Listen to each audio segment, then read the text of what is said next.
ఇంక చెంచలమ్మ తన నిర్ణయం చెప్పి అక్కడి నుంచి వెళ్ళిపోతూ ఉంటుంది. ధర్మయ్య భార్య ఒకరినొకరు చూసుకుంటూ ఇక అక్కడే బాధపడుతూ నిలబడతారు. చెంచలమ్మ సింధూర వైపు చూసి ధర్మయ్య ఏం మాట్లాడకుండా మౌనంగా అయితే వెళ్ళిపోతాడు. సింధూర కూడా కండ్ల నిండా నీరు తెచ్చుకొని లోపలికి వెళ్ళిపోతుంది. ఇక అక్కడ ఉన్న వాళ్ళంతా కేశవ వాళ్ళందరూ చూసి బాధపడుతూ ఉంటారు. ధర్మయ్య మాత్రం తన కూతురి బాధని కళ్ళల్లో చూస్తూ ఉంటాడు. సింధూర కూడా తన తల్లిదండ్రులు అవమానంగా బాధతో వెళ్తున్నారు అని చెప్పేసి బాధపడుతూ ఉంటుంది సింధూర. అలా వాళ్ళిద్దరూ అయితే బయటికి వెళ్ళిపోతారు. విజయమ్మ కారులో కూర్చొని ఎదురు చూస్తూ ఉంటుంది. ధర్మయ్య దగ్గరికి వెళ్ళి ఏముంది చెంచలమ్మ అని చెప్పేసి అనగానే తను తెగేసి చెప్పేసిందమ్మా నా కూతురికి పెళ్లి చేయదట అని చెప్పి తులసి అంటూ ఉంటుంది.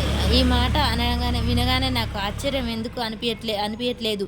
ఎందుకంటే ఈ మాట చెంచలమ్మ అంటుందని నాకు తెలుసు. నేను అందుకే వద్దు వెళ్ళకూడదు, తను చాలా కోపంగా ఉంది, ఈ మాట వినాల్సి వస్తుంది అని నేను అనుకున్నాను. కానీ ఏదైనా తాడు తెగేదాకా లాగొద్దు, నీళ్ళల్లో ఊపిరి ఆపనంత వరకు మునగొద్దు అని అంటారు కదా, అందుకనే నేను ఇందాక చెప్పా. సరేలే ఇప్పుడు ఏమైంది, ఏమీ కాలేదు.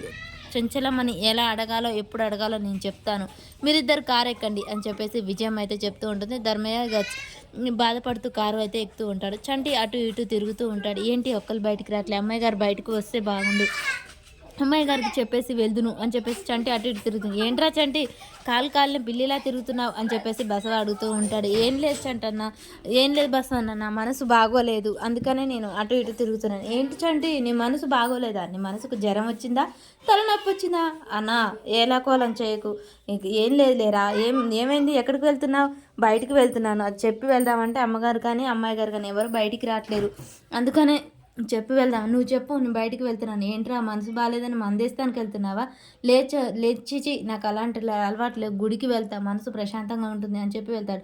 చంటిగాడు బాధలో కూడా మంచి మాటలు చెప్తాడు రా, అందుకే అందరికీ నచ్చుతాడు, ఆ దేవుడే కాపాడుతాడు చంటిగాడిని ఎప్పుడు అని చెప్పేసి అంటుండగానే సింధూర్ అయితే బయటికి వచ్చి చూస్తూ ఉంటుంది.